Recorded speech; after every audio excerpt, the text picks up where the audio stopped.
उनका महत्वाकांक्षा इतना बढ़ गया, वो इतने अवसरवादी हो गए, जिनको गाली देके आप लड़े, जिनके जंगल राज को दिखा के आप चुनाव जीतते आए, उनके यहाँ नतमस्तक हो गए। लालू यादव जी, आप पैर पे पैर चढ़ा के बैठे हुए, आपसे सॉल तक नहीं ले रहे, तो आप उस नेता के पास जाके उस नेता के ऊपर आप प्रश्न चिन्ह लगा रहे हैं, जिनके ऊपर दाग तो छोड़िए, एक छींटा लगाने का भी औकात भारतीय राजनीति में किसी के ऊपर नहीं। ऐसा परिस्थिति बन गया जो आपको ऐसा लगा कि पार्टी में सम्मान नहीं। जितना चीज मैंने 2005 से आज तक बताया या 2014 से 24 तक की बताई, क्या आपका टिकट कटा? क्या आपके ऊपर पार्टी ने भरोसा नहीं किया? क्या नहीं किया? अब उनका महत्वाकांक्षा इतना बढ़ गया, वो इतने अवसरवादी हो गए, पहले से तो थे ही, लेकिन उनको नाम दिया नीतीश कुमार जी ने, उनको नाम दिया जनता दल यूनाइटेड ने, उनको पहचान हमारी पार्टी ने दिलाई। आप चुनाव लड़े, आप चुनाव हारे, क्या आपकी जिम्मेवारी संगठन के प्रति नहीं बनती है? मैं पूछना चाहता हूँ इस प्रेस कॉन्फ्रेंस के माध्यम से।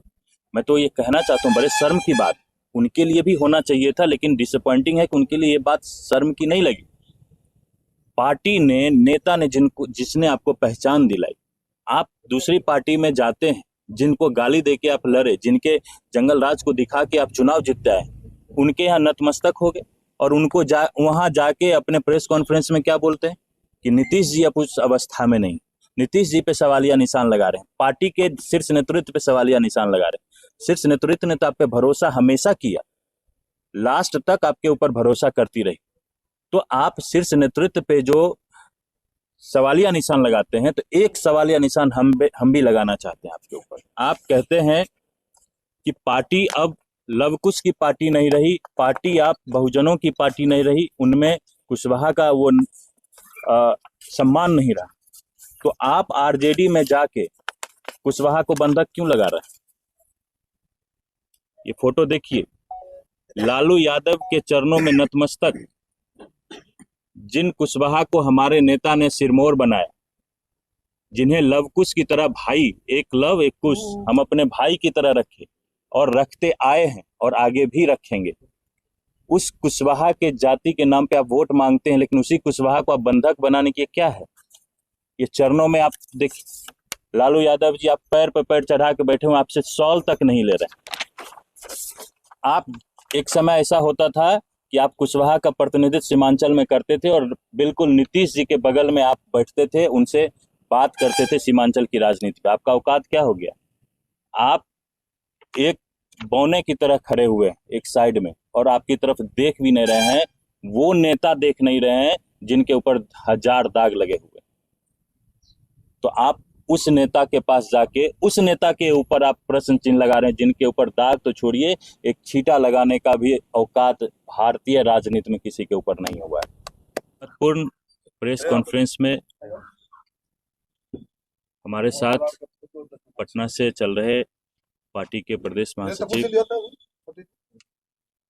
धर्मेंद्र कुशवाहा जी, लखिंदर मेहता जी, रोहित चंद्रवंशी जी, और यहाँ इस धमदाहा विधानसभा में हमारे पार्टी के कद्दावर नेता, पूर्व जिला परिषद के आदरणीय सदस्य और अन्य जो हमारे पदाधिकारीगण हैं वो हैं, और आप सभी प्रिंट एवं इलेक्ट्रॉनिक मीडिया साथियों का सबसे पहले हम तो आभार प्रकट करते हैं कि इतने शॉर्ट नोटिस पे आपने इस बेहद महत्वपूर्ण घटनाक्रम को कवर करने के लिए आज यहाँ पे आए।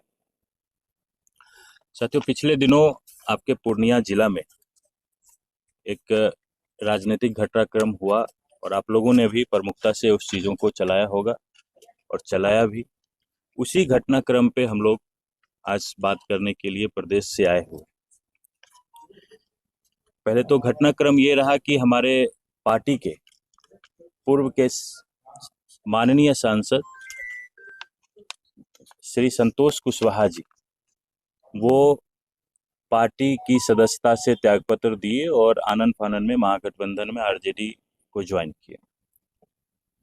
खैर, ये चुनावी समय है, आगामी विधानसभा चुनाव को देखते हुए हर बार चुनाव लोकसभा का हो या विधानसभा का हो, उसमें ये घटनाक्रम चलता रहता है। एक पार्टी से दूसरे पार्टी में नेताओं का जाना, उनकी सदस्यता लेना, ये सब चलता रहता है। लेकिन इस जो ये जो घटनाक्रम हुआ और हमारे सांसद महोदय ने जो जिन परिस्थिति में आरजेडी जैसी पार्टी जिन्होंने इस पूरे बिहार प्रदेश को लूटने का काम किया, पूरे बिहार को जंगल राज के दौर में धकेलने का काम किया, और जिनको वो गाली दे के उस जंगल राज को उजागर करके उस जंगल राज की चीजों को, उस जंगल राज में हुई विभत्स घटनाओं को बता के जनता से वोट लेते रहे और एमपी बनते रहे, आज वो उन्हीं के शरण में है। इसी के रिगार्डिंग बात करना चाहते हैं। सबसे पहले साथियों, तो ये आप सभी चैनलों के माध्यम से हम उनके चाल, चरित्र और चेहरा ये बताने की कोशिश कर रहे हैं।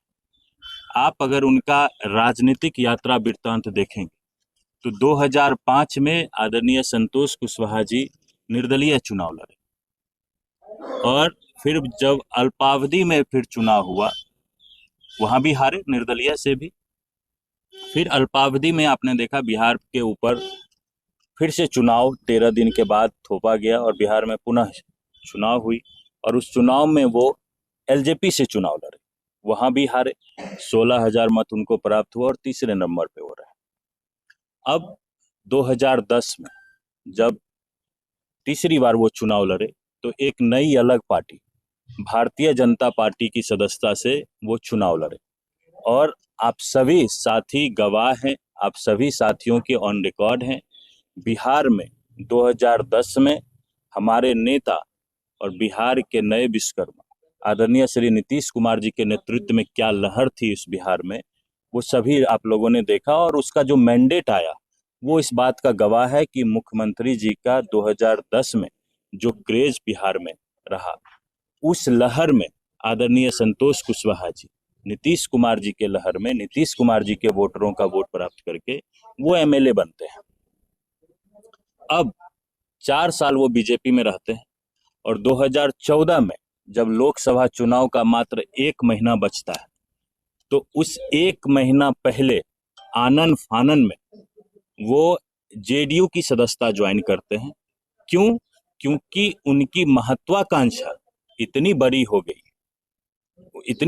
गई थी कि वो एमपी का चुनाव लड़ना चाहते। खैर, पार्टी की सदस्यता उन्होंने ज्वाइन की, हमारे नेता ने पार्टी की सदस्यता दिलाई, और उन पे भरोसा करते हुए, उनके योग्यता पे विश्वास करते हुए, और वो ईमानदार पार्टी के प्रति रहेंगे, हमारे नेता के प्रति रहेंगे, इस बात का विश्वास करते हुए हमारे नेता ने 2014 जैसी महत्वपूर्ण पार्टी के लिए जो महत्वपूर्ण चुनाव रही, क्योंकि हम लोगों ने इंडिपेंडेंट चुनाव उस चुनाव में लड़ा था, लोकसभा चुनाव में, उसमें उनको पूर्णिया जैसी बेहद महत्वपूर्ण सीट से एमपी का उम्मीदवार बनाया।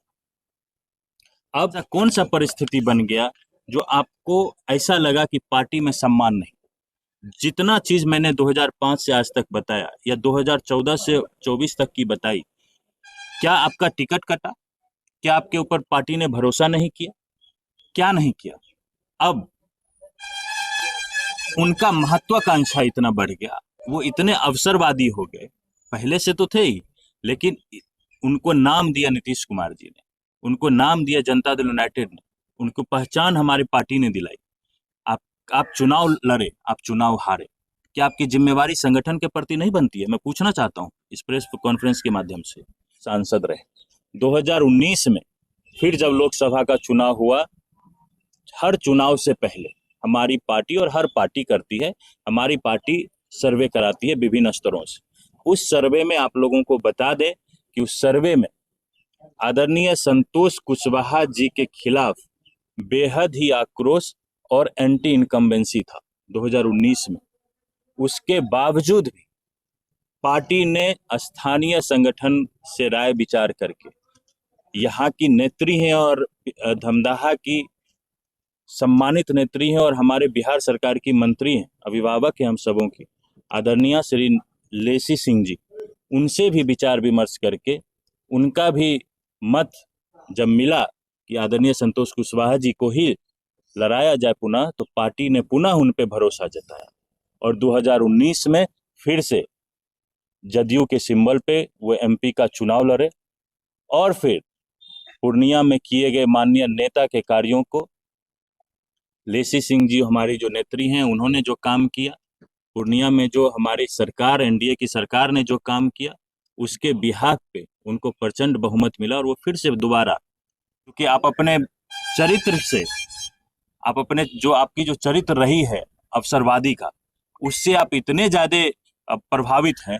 कि आपने उसके बाद तुरंत इमीडिएट बात आप एमएलए का सीट खोजना शुरू कर दिए, पार्टी से डिमांड करने लगे कि हमको एमएलए सीट लड़ाया जाए। क्या पार्टी में कार्यकर्ता नहीं है? क्या पार्टी में कुशवाहा के नाम पे अन्य कोई जाति नहीं है, अन्य कोई नेता नहीं है हमारे पास उस समुदाय के? क्या उनको चुनाव नहीं लड़ाएगी पार्टी? एमपी का चुनाव आप लड़ते हैं, आप हारे, आप एमएलए का चुनाव में मदद कीजिए, संगठन में कोई बड़ा पद लेके आप काम कीजिए संगठन के लिए, क्यों नहीं किया आपने? तो आप सभी साथियों से, और ये भी बता देना चाहता हूँ, एक पर्टिकुलर सीट, मैं नाम नहीं लूंगा, लेकिन एक पर्टिकुलर सीट पे वो इतना ज्यादा डिटरमाइंड थे, इतना ज्यादा वो पार्टी के ऊपर प्रेशर कर रहे थे कि हमको वही सीट से एमएलए का चुनाव लड़ना है।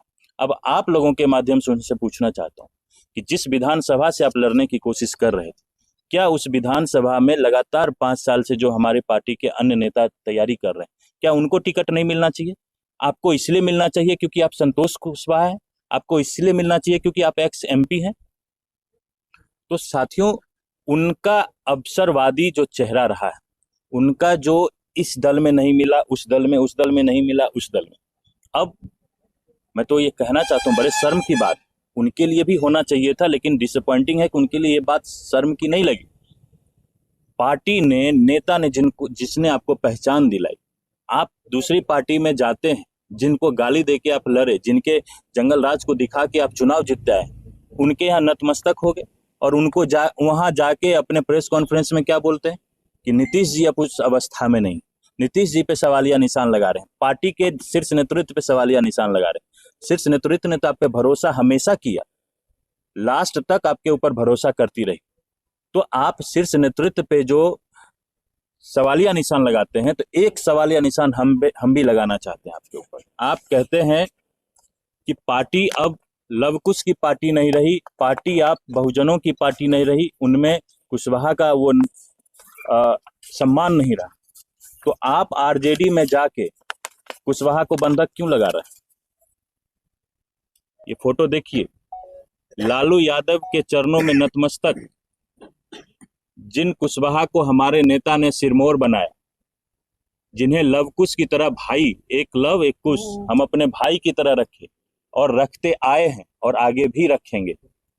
उस कुशवाहा के जाति के नाम पे आप वोट मांगते हैं, लेकिन उसी कुशवाहा को आप बंधक बनाने की क्या है? ये चरणों में आप देखिए, लालू यादव जी आप पैर पे पैर चढ़ा के बैठे हुए, आपसे सॉल तक नहीं ले रहे। आप, एक समय ऐसा होता था कि आप कुशवाहा का प्रतिनिधित्व सीमांचल में करते थे और बिल्कुल नीतीश जी के बगल में आप बैठते थे, उनसे बात करते थे सीमांचल की राजनीति पे। आपका औकात क्या हो गया? आप एक बौने की तरह खड़े हुए एक साइड में और आपकी तरफ देख भी नहीं रहे हैं, वो नेता देख नहीं रहे हैं जिनके ऊपर 1000 दाग लगे हुए।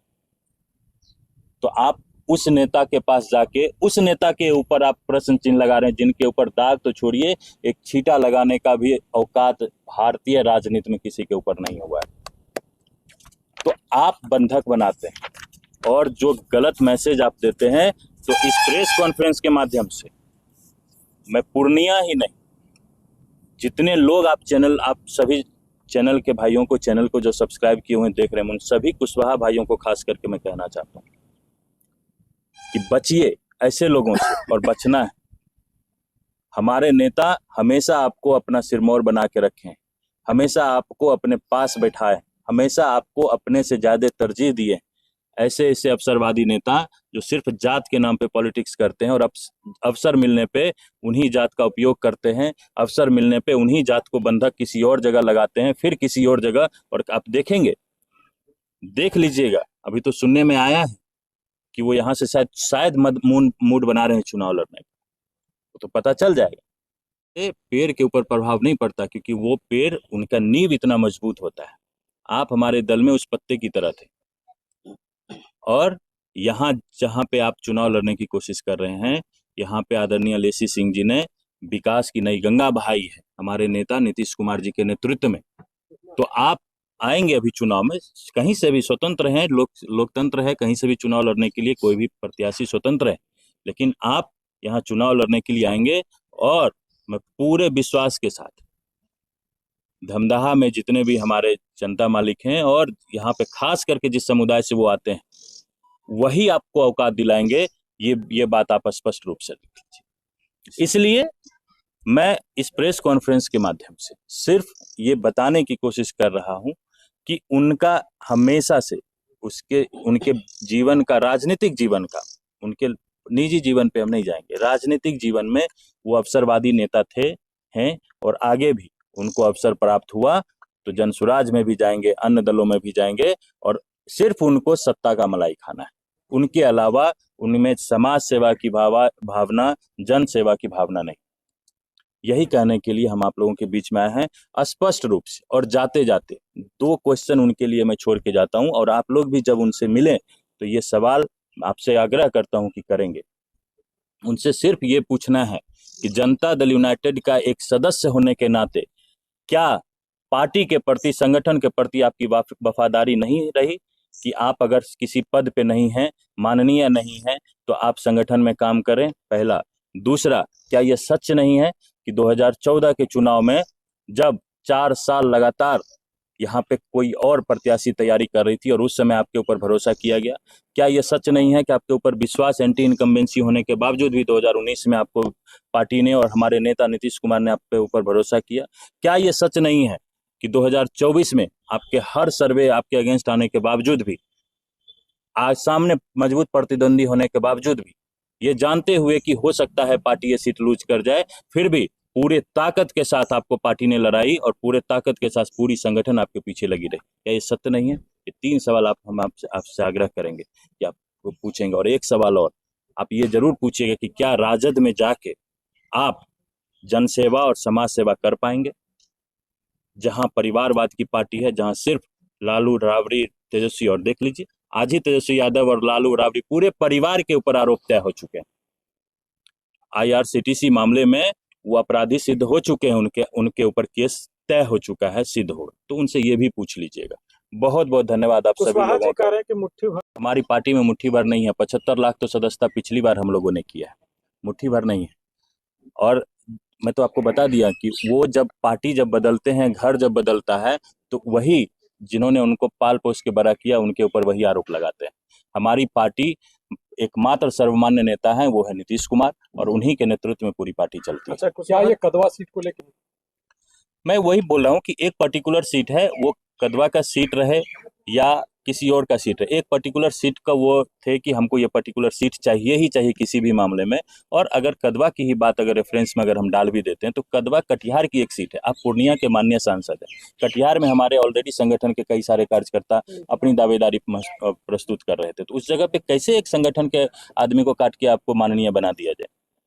अच्छा, मैडम जैसे सिंह नहीं, ये तो आप लोग लोकल रिपोर्टर हैं, आप लोग को अच्छी तरीके से पता है जमीन पे क्या स्थिति है। हम तो इतना ही कहेंगे कि सीमांचल में हमारी मजबूत स्तंभ के रूप में माननीय मंत्री लेसी सिंह जी रही हैं और वो जानी जाती हैं अपने पूरी पार्टी में भी और मंत्रिमंडल के अंदर भी वो जानी जाती हैं अपने क्षेत्र के विकास के लिए, हर एक कार्यकर्ता के सम्मान के लिए और उनके क्षेत्र में आने वाले हर जनता के सम्मान में खड़ी रहने के लिए जानी जाती है। इसलिए फाइट नहीं है, इसलिए उनके आने का स्वागत तो कर रहे हैं, आइए ना, रिजल्ट तो पता चल ही जाएगा और इस बार तो और भी अच्छा रिजल्ट आने वाला है। पैनोरमा ग्रुप, जो सोचता है वो करता है।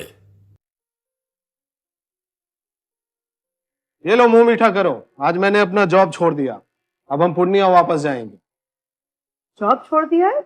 मतलब ये घर कैसे चलेगा? हम करेंगे क्या? और माँ बाबूजी क्या बोलेंगे?